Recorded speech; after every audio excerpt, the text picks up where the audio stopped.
ওম নমো ভগবতে বাসুদেবায় ক্লেশী নাশায় গোবিন্দায় নমঃ ভববন্ধ বিমোচনায় নমঃ অজ্ঞানতিমির নাশায় জ্ঞানদীপায় নমঃ। হে শ্রীকৃষ্ণ, আমাদের মন, বুদ্ধি ও হৃদয়কে পবিত্র করুন। এই গীতা পাঠ যেন আমাদের জীবনে শান্তি, শক্তি ও সঠিক পথের আলো এনে দেয়। আজকের মানুষ সবচেয়ে বেশি যে সমস্যায় ভুগছে তা হলো কি ঠিক আর কি ভুল, এই বোধের অভাব। আমরা সবাই দুঃখে পড়ি, সিদ্ধান্তে আটকে যাই, সম্পর্কে ভেঙে পড়ি, কিন্তু বুঝতে পারি না সমস্যার শিকড় কোথায়। আর ঠিক সেই শিকড়ের কথা বলতেই হাজার হাজার বছর আগে যুদ্ধক্ষেত্রে দাঁড়িয়ে ভগবান শ্রীকৃষ্ণ মানব জাতিকে দিয়েছিলেন একটি অমর জীবন গ্রন্থ, শ্রীমদ্ ভগবদ্ গীতা। গীতা কোনো ধর্মগ্রন্থ মাত্র নয়, গীতা হলো মানুষের জীবনের মানচিত্র। গীতার মধ্যে এমন কিছু সত্য আছে যা শুধু ভারতই নয়, পুরো বিশ্ব, পুরো জীবনের জন্য প্রযোজ্য। কিন্তু বাস্তবতা হলো গীতার ৬৭টি শ্লোক, ১৮টি অধ্যায়। প্রতিদিন বসে পুরো গীতা পাঠ করা সবার পক্ষে সম্ভব হয়ে ওঠে না।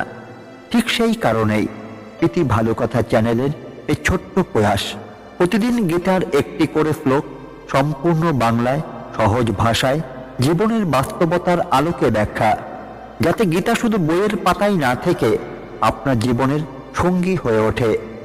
আগের পর্বগুলিতে আমরা ইতিমধ্যেই আলোচনা করেছি গীতার প্রথম অধ্যায়ের ১ থেকে ৪২ নম্বর শ্লোক। সেখানে দেখেছি অর্জুনের দ্বন্দ্ব, আত্মীয়তার টান, ধর্ম ও অধর্মের সংঘর্ষ, সমাজ ভাঙনের আশঙ্কা, ভবিষ্যৎ প্রজন্মের অন্ধকার ছবি।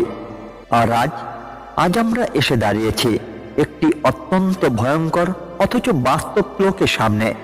আজকের আলোচ্য বিষয় গীতার প্রথম অধ্যায়ের ৪৩ নম্বর শ্লোক। এই শ্লোকে অর্জুন বলছেন, যখন কুল ধর্ম ধ্বংস হয়, যখন সমাজ তার মূল্যবোধ হারায়, তখন মানুষ শুধু এই জীবনেই নয়, পরবর্তী জীবনও চরম পতনের দিকে যায়।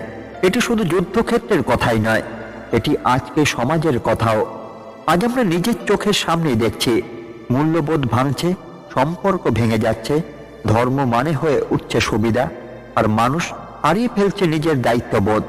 এই শ্লোক আমাদের প্রশ্ন করে, আমরা কি নীরব দর্শক হয়ে থাকব, নাকি নিজের জীবনে ধর্মকে বাঁচাবো? তাই আজকের এই পর্বে চলুন একসঙ্গে গীতার ৪৩ নম্বর শ্লোকের অর্থ, গভীর ব্যাখ্যা ও জীবনের সঙ্গে তার সম্পর্ক ধীরে ধীরে বুঝে নেওয়া যাক। আপনি যদি সত্যিই চান জীবনের জট খুলতে, মনকে শান্ত করতে, সঠিক পথে চলতে, তাহলে এই শ্লোকটি শেষ পর্যন্ত মন দিয়ে শুনুন। চলুন শুরু করি আজকের গীতা পাঠ ভগবান শ্রীকৃষ্ণের চরণে প্রণাম জানিয়ে।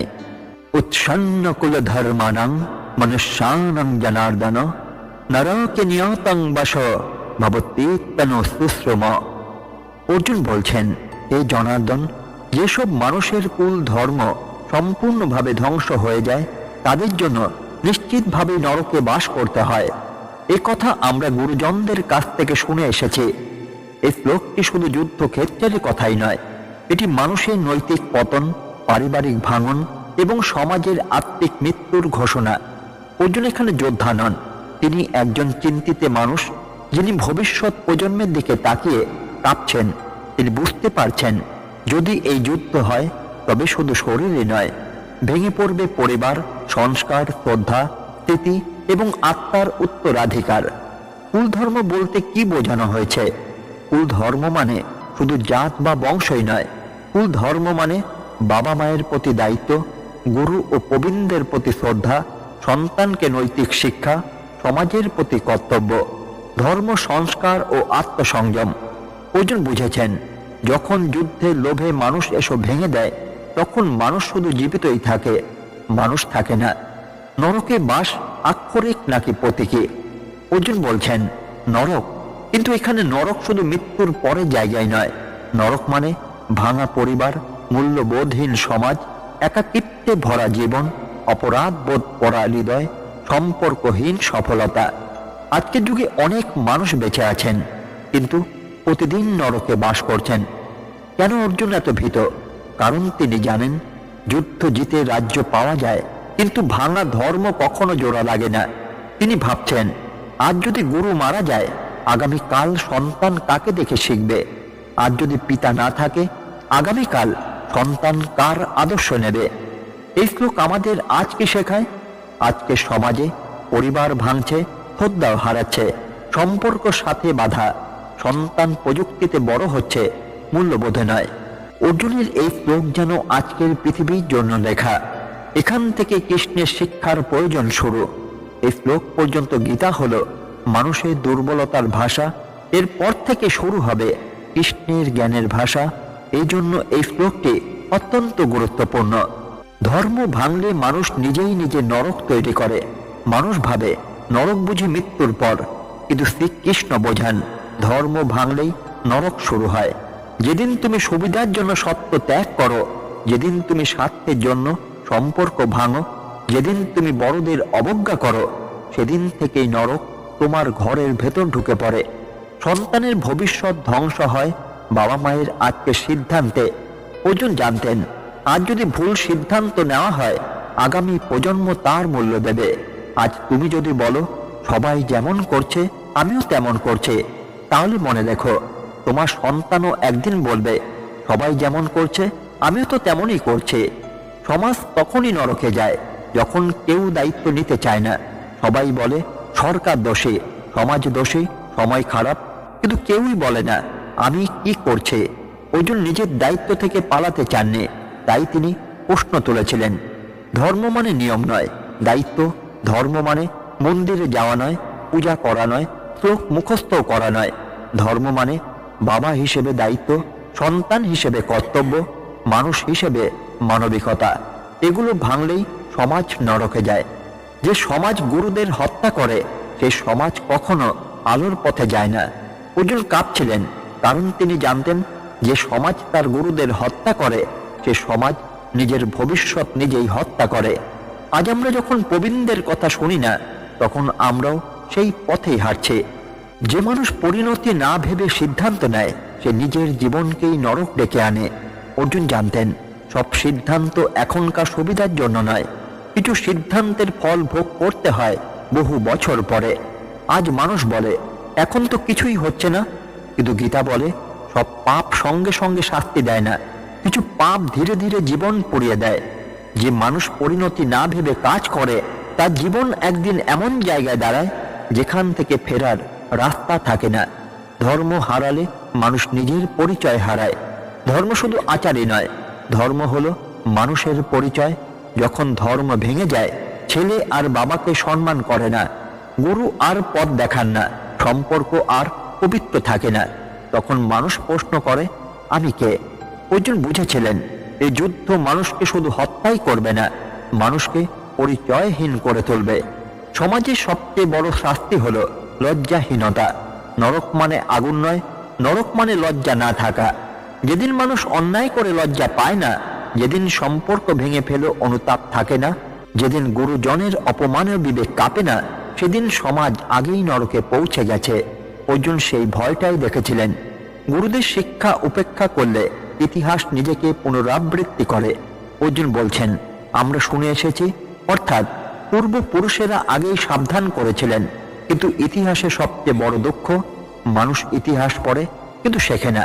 যে সমাজ পূর্বপুরুষের শিক্ষা ভুলে যায়, সে সমাজ আবারও এক ভুল করে, আর প্রতিবার শাস্তি আরও কঠিন হয়। নরক মানে ঈশ্বরের শাস্তি নয়, নিজের ভুলের ফল। অনেকেই ভাবে ঈশ্বর শাস্তি দেন। গীতা বলে ঈশ্বর শাস্তি দেন না, ঈশ্বর ফল দেখান। যখন তুমি ধর্ম ভাঙো, সম্পর্ক ভাঙো, দায়িত্ব ভাঙো, তখন নরক ঈশ্বর তৈরি করেন না, তুমি নিজেই তৈরি করো। অর্জুন সেই সত্যই উপলব্ধি করেছিলেন। যে সমাজ আবেগকে ধর্মের উপরে বসায়, সে সমাজ অন্ধ হয়ে যায়। অর্জুন আবেগে কাঁপছিলেন, কিন্তু তিনি আবেগকে অজুহাত বানাননি।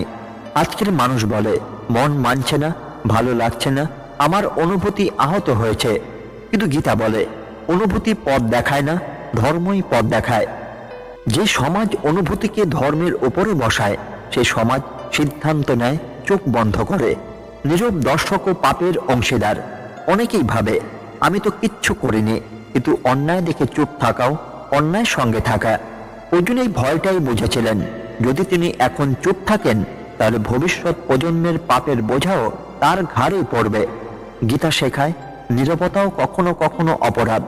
কুল ধর্ম ভাঙলে সম্পর্কগুলো বোঝা হয়ে যায়। যেখানে ধর্ম থাকে সেখানে সম্পর্ক আশ্রয় হয়, কিন্তু ধর্ম ভেঙে গেলে বাবা বোঝা হয়, সন্তান দায়িত্ব মনে হয়, সম্পর্ক ক্লান্তি হয়ে ওঠে। অর্জুন বুঝেছিলেন এই যুদ্ধ সম্পর্কগুলোকে ভালোবাসা থেকে বোঝায় পরিণত করবে। যে সমাজ শাস্তি ছাড়া নিয়ন্ত্রণে থাকে সে সমাজ ভেতরে ভেতরে পচে যায়। যখন মানুষ ভালো কাজ করে ভয়ে আর খারাপ কাজ থেকে দূরে থাকে শাস্তির জন্য, তখন সমাজ দেখতে ঠিক থাকে কিন্তু ভেতরে ভেতরে পচে যায়। ধর্ম থাকলে মানুষ নিজেকে নিয়ন্ত্রণ করে, ধর্ম না থাকলে সমাজকে শাস্তি দিয়ে চালাতে হয়। এটাই অর্জুনের আতঙ্ক। ধর্ম হারালে ঈশ্বর দূরে যান না, মানুষ ঈশ্বর থেকে দূরে সরে যান। মানুষ বলে ঈশ্বর নেই, কিন্তু গীতা বলে ঈশ্বর আছেন, মানুষই দূরে সরে গেছে। যখন কুল ধর্ম নষ্ট হয়, যখন দায়িত্ব ভুলে যাওয়া হয়, তখন ঈশ্বর হারান না, মানুষের চোখ অন্ধ হয়ে যায়। অর্জুন সেই অন্ধকার দেখেছিলেন আগেই। যেখানে লজ্জা হারায় সেখানে ধর্ম দাঁড়াতে পারে না। ধর্মের প্রথম প্রহরী হলো লজ্জা। যে সমাজে মানুষ ভুল করেও লজ্জা পায় না, যেখানে অন্যায়কে নরমাল বলা হয়, সেখানে আর স্বাস্থ্য কাজ করে না। অর্জুন বুঝেছিলেন যুদ্ধের পর এমন সমাজ তৈরি হবে যেখানে মানুষ ভুল করেও গর্ব করবে। ভবিষ্যৎ প্রজন্ম শুধু আমাদের রক্তই নয়, আমাদের সিদ্ধান্ত বহন করে। আমরা ভাবি আমার সন্তান আমার মতোই হবে, কিন্তু গীতা বলে সন্তান আমাদের মতো নয়, সন্তান আমাদের সিদ্ধান্তের ফল। আজ আমরা যে সিদ্ধান্ত নিই তার ছায়া পড়ে আগামী প্রজন্মের চরিত্রে। অর্জুন এই দায়িত্বের ভারেই কাঁপছিলেন। ধর্মহীন শক্তি আশীর্বাদ নয়, অভিশাপ। শক্তি যদি ধর্মহীন হয় সে শক্তি সমাজ রক্ষা করে না, ধ্বংস করে। বুদ্ধি থাকলেও ধর্ম না থাকলে মানুষ হয়ে ওঠে বিপজ্জনক। অর্জুন জানতেন এই যুদ্ধ জিতলেও ধর্মহীন শক্তির জন্ম হবে। যে সমাজ ইতিহাস ভুলে যায় সে সমাজ ভুলের পুনরাবৃত্তি করে। ধর্ম মানে শুধু পূজা নয়, ধর্ম মানে স্থিতি।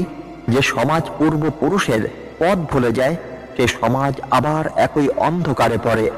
অর্জুন পূর্বপুরুষদের কথা মনে করে এই ভয়টাই প্রকাশ করেছিলেন। নরক কোনো জায়গা নয়, একটি অবস্থা। গীতা বলে নরক মানে শুধু মৃত্যুর পরে স্থানই নয়, যেখানে বিশ্বাস নেই, দায়িত্ব নেই, শ্রদ্ধা নেই, সেই জীবনই নরক। অর্জুন বুঝেছিলেন এই যুদ্ধ মানুষের জীবনকে নরক বানাবে। ধর্ম ভাঙে হঠাৎ নয়, নীরব আপোষের মাধ্যমে। ধর্ম কখনো একদিনে নষ্ট হয় না। ধর্ম ভাঙে এবার থাক, এটা এখন দরকার, সময় বদলেছে, এই নীরব আপোষগুলোর মাধ্যমে। অর্জুন বুঝেছিলেন এই যুদ্ধ শুধু অস্ত্রেরই নয়, এটা আপোষের শুরু। যে সমাজ অপরাধীকে প্রশ্ন করে না সে সমাজ নিজেই অপরাধী। যখন সমাজ বলে সবাই করছে তুমিও করো, তখন অপরাধ ব্যক্তিগত থাকে না, সমষ্টিগত হয়ে যায়। অর্জুন ভয় পেয়েছিলেন এমন সমাজের জন্য যেখানে কেউ আর প্রশ্ন করবে না। ধর্ম রক্ষার জন্য সাহস লাগে, কিন্তু ধর্ম ভাঙতে ভয় লাগে না।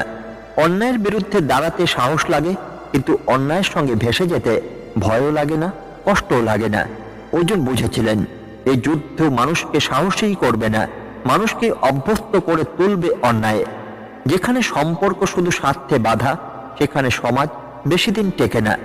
যখন পরিবার মানে সুবিধা, সম্পর্ক মানে লাভ ক্ষতি, তখন সমাজ ভেতর থেকে ভেঙে পড়ে। অর্জুন এই ভাঙনের শব্দ আগেই শুনেছিলেন। সবচেয়ে বড় পাপ হলো ভবিষ্যৎকে অন্ধকারে ঠেলে দিয়ে বলা আমি দায়ী নই।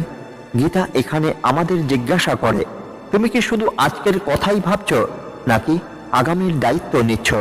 অর্জুন বলেছিলেন এই যুদ্ধ জিতল, আমি আগামীর দায় নিতে পারবো না।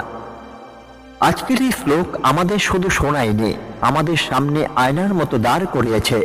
গীতা এখানে ভবিষ্যতের কোনো কথা বলেনি, গীতা আজকের বাস্তবতাকেই দেখিয়েছে। যেখানে কুল ধর্ম ভেঙে পড়ে, যেখানে মূল্যবোধ হারিয়ে যায়, সেখানে সমাজ শুধু দুর্বলই হয় না, মানুষ নিজেই নিজের পতনের পথ তৈরি করে। অর্জুনের এই প্রশ্ন আজ আমাদের প্রশ্ন। আমরা কি বুঝেও ভুলের পথে হাঁটছি? আমরা কি জানি কিন্তু বদলাই না?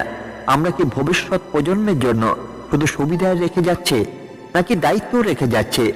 এই শ্লোক আমাদের শেখায় ধর্ম মানে শুধু আচার নয়, ধর্ম মানে দায়িত্ব, ধর্ম মানে নীরবে ঠিক পথে থাকা।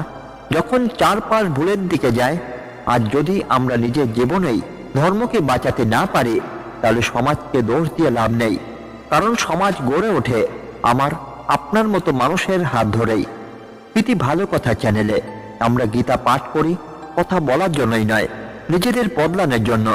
যদি আজকের এই শ্লোক আপনার মনে একটু নাড়া দিয়ে থাকে, তাহলে ধরে নেবেন গীতা তার কাজ শুরু করে দিয়েছে। এই যাত্রা এখানেই শেষ নয়।